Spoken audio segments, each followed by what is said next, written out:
Hello student, welcome back to my channel. This is Ankit. आप देख रहे हैं कॉलेज लेक्चर यूट्यूब चैनल।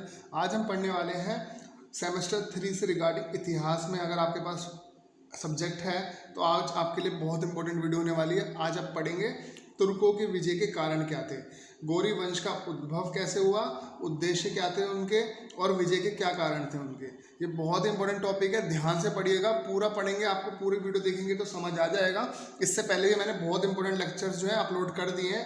ये लेक्चर नंबर 8 है। ऑलरेडी 7 लेक्चर्स अपलोड हो चुके हैं। अगर आपने अभी तक उन्हें नहीं देखा है तो प्लेलिस्ट में जाकर आप सेमेस्टर 3 इतिहास की वहाँ पर जाकर देख सकते हैं। मैं डिस्क्रिप्शन में उनका लिंक दे दूँगा।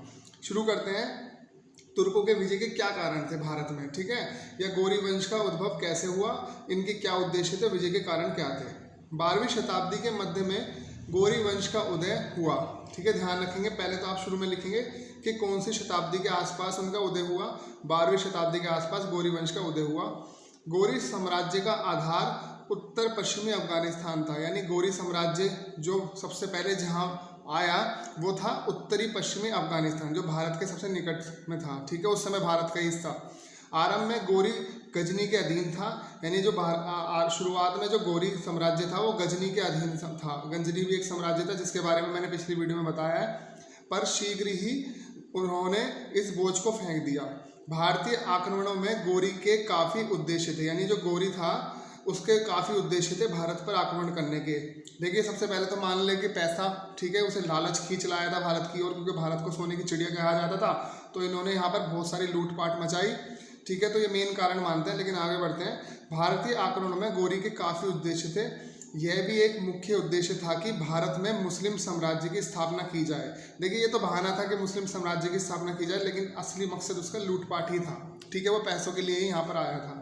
इस उद्देश्य के प्रति आकर्षण के अनेक कारण थे। पहला, देखिए क्या कारण थे उसके, जो भारत की तरफ वो आकर्षित हुआ।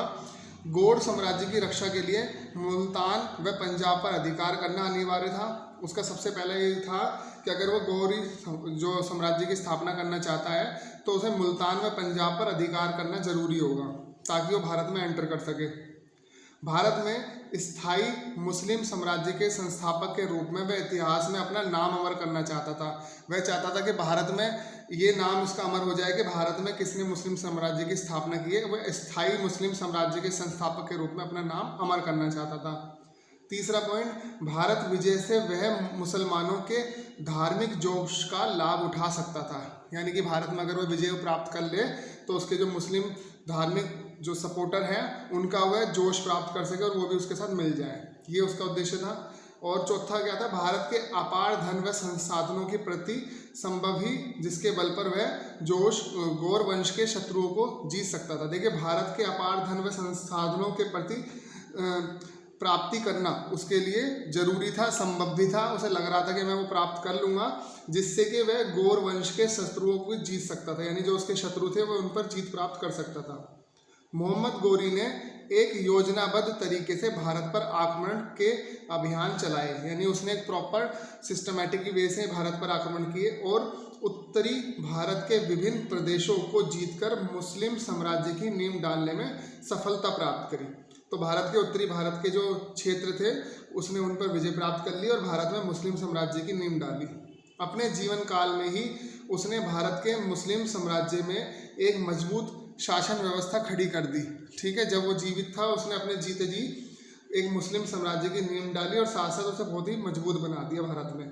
और जब वह मरा तो उसके योग्य गुलाम सेनापति कुतुबुद्दीन ऐबक ने एक स्वतंत्र शासक के रूप में भारत के मुस्लिम साम्राज्य के गौरव को और आगे बढ़ाया, ठीक है। जब वो मर गया तो उसके बाद जो उसका गुलाम था एक कुतुबुद्दीन ऐबक, उसने भारत में मुस्लिम साम्राज्य को आगे बढ़ाया तथा भावी मुस्लिम शासक, जो भी आगे मुस्लिम शासक आए, उन सभी ने साम्राज्य को निरंतर विस्तार करते रहे, यानी साम्राज्य का निरंतर विस्तार करते रहे, आगे बढ़ाते रहे अपने साम्राज्य को। आगे बढ़ते हैं, आगे देखते हैं। अब हम इसमें देखेंगे कि विजय के कारण क्या हैं, ठीक है, जो कॉजेज ऑफ विक्ट्री क्या कारण रहे हैं, ठीक है, आई होप आपको समझ आ रहा होगा, वीडियो को पूरा देखिएगा। हाँ, मैं साथ में ये रिक्वेस्ट और करूँगा, जो नए बच्चे चैनल पर आए हैं प्लीज़ चैनल को सब्सक्राइब कर लें, प्रेस कर लें बेल आइकन को ऑल नोटिफिकेशन पे, ताकि आपको हमारे वीडियोस की नोटिफिकेशन मिलती रहे। क्योंकि मैं आपको सब्जेक्ट के साथ साथ सारी इन्फॉर्मेशन भी प्रोवाइड कराता हूँ SOL से और दिल्ली यूनिवर्सिटी से रिगार्डिंग, और आपको यहाँ पर पढ़ाता भी हूँ। आपको हमारे यहाँ पर सभी सब्जेक्ट की वीडियोज़ मिल जाएंगी, Hindi, English, political science, globalisation, environmental science, history, सभी से रिगार्डिंग, इकोनॉमिक्स। ठीक है, तो अभी मैंने हिस्ट्री शुरू करा दी है सेमेस्टर 3 की, जल्दी मैं इंग्लिश और हिंदी भी शुरू कराने वाला हूँ। चलिए आगे बढ़ते हैं। विजय के कारण क्या थे? अब प्रश्न यह है कि तुर्कों की सत्ता की स्थापना में कौन से कारक सहयोगी बने। ठीक है, जो तुर्की लोग यहाँ पर जीते उनके कौन से कारक थे यहाँ के जो उनके सहयोगी बने, तथा वह कौन से कारण थे जिनकी वजह से तुर्क आक्रांता, युद्ध प्रिय और शक्तिशाली राजपूतों को परास्त करके देश में तुर्क सत्ता स्थापित करने में सफल हुए। यानी वे कौन से कारक रहे जो कि हमारे यहाँ के जो राजपूत थे, राजपूत भाई थे, जो कि युद्ध के प्रिय थे, वो युद्ध लड़ने में महारथी थे, शक्तिशाली थे, लेकिन फिर भी वो हार गए तुर्क सत्ता के सामने। क्या कारण थे? विभिन्न इतिहासकारों ने विभिन्न प्रकार से इसका उत्तर दिया है। ठीक है, देखिए हमें जो है इतिहास के बारे में जानकारी है तो किताबों से मिलती है या इतिहासकारों के बताए हुए उनके विचारों से मिलती है। ठीक है, तो काफ़ी इतिहासकारों ने अलग अलग प्रकार से इसका उत्तर दिया है और उनके बीच काफ़ी मतभेद भी रहा है। ठीक है, इस उत्तर को देने में काफ़ी मतभेद रहा है, यानी जो इतिहासकार हैं उनके मत जो हैं, उनके विचार जो आपस में मिलते नहीं हैं। तत्कालीन इतिहासकारों ने इस पर कोई प्रकाश नहीं डाला, उस समय के इतिहासकारों ने तो इस पर कोई प्रकाश नहीं डाला। यही सबसे बड़ी परेशानी का कारण है कि हम उसके बारे में सही से नहीं जान पाते। जो भी हमारे पास चीज़ें हमें उपलब्ध हैं पढ़ने के लिए उस समय की, वो या तो हम पूरी नहीं कह सकते कि पूरा नहीं है वो, या गलत लिखा हुआ है। ठीक है, मध्य युग के इतिहासकारों द्वारा इन कारकों को खोजने की कोई गंभीर चेष्टा नहीं की गई। यानी जो मध्य युग में इतिहासकार आए उन्होंने भी इसके बारे में पता लगाने की कोई ज़्यादा विशेष रुचि नहीं दिखाई, और यही सिरदर्द आधुनिक इतिहासकारों को रहा। तो आज के जो इतिहासकार हैं उनकी टेंशन यही थी कि वो इस बारे में कहाँ से पता लगाएं, क्योंकि उस समय के इतिहासकारों ने लिखा नहीं। जो मध्य वाले इतिहासकार हैं उन्होंने इसके बारे में खोजने की कोशिश की नहीं, और आधुनिक इतिहासकारों की सिरदर्दी बढ़ गई। ठीक है, आगे बढ़ते हैं। जहाँ अंग्रेज इतिहासकारों द्वारा इन कारणों की खोजने के बाद कहा कि जो अंग्रेज इतिहासकार आए उन्होंने इसके कारणों को खोजने की कोशिश की, और उन्होंने बताया कि तुर्कों की एकता, वीरता, ठंडे देश के निवासी होना, उनके मांसाहार खाना और धार्मिक जोश तुर्कों की सफलता का कारण बताया गया। और ये भी किसने बताया? अंग्रेजों ने बताया। ठीक है, आप देखिए यहाँ पर अंग्रेजों ने आके ये खोज करके ये बता रहे हैं। ठीक है, क्योंकि हमारे यहाँ के इतिहासकारों ने तो कुछ भी नहीं बताया, तो अब आप इन पे विश्वास करना ना करना ये आपके ऊपर है।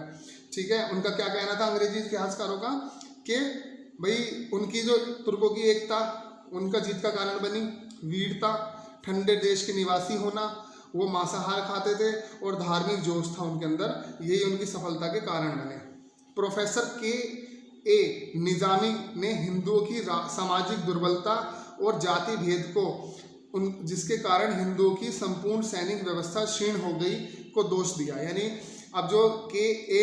निजामी हैं ये कहते हैं कि हिंदुओं की जो सामाजिक दुर्बलता थी, समाज में हिंदुओं में बुराइयां फैली हुई थी, जाति प्रथा, सती प्रथा, बाल विवाह, जात पात, ये सब भेदभाव फैले हुए थे, जिसकी वजह से जो है हिंदुओं की जो सेना है वो कमज़ोर रही हमेशा और हार गई। Doctor K.S. ने राजनीतिक एकता के अभाव का तथा अराजकता को जो समाज के में फैली हुई थी जिम्मेदार माना।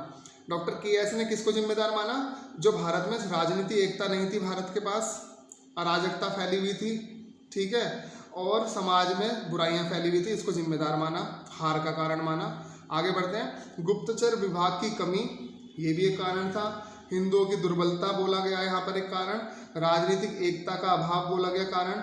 सामाजिक विभेद, ब्राह्मणवाद का उत्थान, नैतिक पराभाव, तुर्कों के मुकाबले भारत की दुर्बल राजनीति, कमजोर सैनिक संगठन आदि कारण भी रहे। ये जो है कौन बताते हैं? Doctor K.S. जो है बताते हैं कि ये सब कारण थे। ठीक है, हम फिर से एक बार कारण देख लेते हैं। गुप्तचर विभाग की कमी, यानी भारत के पास जो गुप्तचर विभाग था वो कमजोर था। हिंदुओं की दुर्बलता बताया गया है। राजनीति एकता का अभाव बताया गया है। सामाजिक विभेद बताए गए हैं। ब्राह्मणवाद का उत्थान बताया गया है। नैतिक पराभाव, तुर्कों के मुकाबले भारत की दुर्बल राजनीति बताया गया है। ठीक है, कमजोर सैनिक संगठन आदि भी ये कारण बताए गए हैं। ठीक है, लेकिन ये जो है डॉक्टर K.S. के द्वारा बताए गए हैं, उस समय का कोई भी इतिहासकार इन बात को नहीं बताता है, ना मध्य युग का इतिहासकार ने बताया है। तो हमें जो भी ये बात पता चल रही है ये आधी अधूरी ही है, ठीक है। तुर्की सत्ता की स्थापना में मोटे तौर पर 6 कारक रहे, ठीक है। जो तुर्की सत्ता की स्थापना हुई उसमें मोटे तौर पर देखा जाए तो 6 कारक रहे। पहला सैनिक, राजनीतिक, सामाजिक, आर्थिक, धार्मिक और अन्य कारक, ठीक है, जिनके बारे में मैं आपको डिटेल में नेक्स्ट वीडियो में पढ़ाऊंगा कि भाई सैनिक कारण क्या थे जो तुर्कों की विजय हुई, राजनीतिक कारण क्या थे, सामाजिक कारण क्या थे, आर्थिक कारण क्या थे, धार्मिक और अन्य कारक क्या थे, ठीक है ना। मैं इस तरह की वीडियोस में नेक्स्ट वीडियो में जरूर आप देखिएगा। ये रहे देखिए मैंने नोट्स तैयार कर लिए हैं। नेक्स्ट वीडियो में मैं आपको ये पढ़ाऊंगा कि यहाँ पर सैनिक कारक क्या रहे, राजनीतिक कारक, सामाजिक कारक, आर्थिक कारक, धार्मिक कारक, अन्य कारक, ठीक है ना। देखिए मैं ये जो नोट्स है काफ़ी बुक से मिलाकर, दिल्ली यूनिवर्सिटी और गाइड्स हैं 10 ईयर में, सभी से मिलाकर जो कंटेंट है आपके लिए तैयार करता हूँ, ठीक है ना। यूट्यूब पर कोई भी आपको ऐसा नहीं पढ़ाएगा जो नोट्स बना के आपको खुद से पढ़ाए, ठीक है ना। सब इन्फॉर्मेशन मोटे तौर पर प्रोवाइड कराते हैं। तो चैनल से प्लीज़ जुड़े रहिएगा, पूरा कोर्स करा दूंगा, ठीक है। चैनल से जुड़े रहेंगे और वीडियो प्लीज़ पसंद आए तो लाइक करो जरूर यार, क्योंकि सपोर्ट मिलता है, लाइक जरूर किया करो, ठीक है ना। और नेक्स्ट वीडियो का इंतजार कीजिए, जल्दी ही ये नेक्स्ट वीडियो आपको मिल जाएगी। तब तक के लिए मैं आपको बाय बाय बोलता हूँ, फिर मिलेंगे, ठीक है।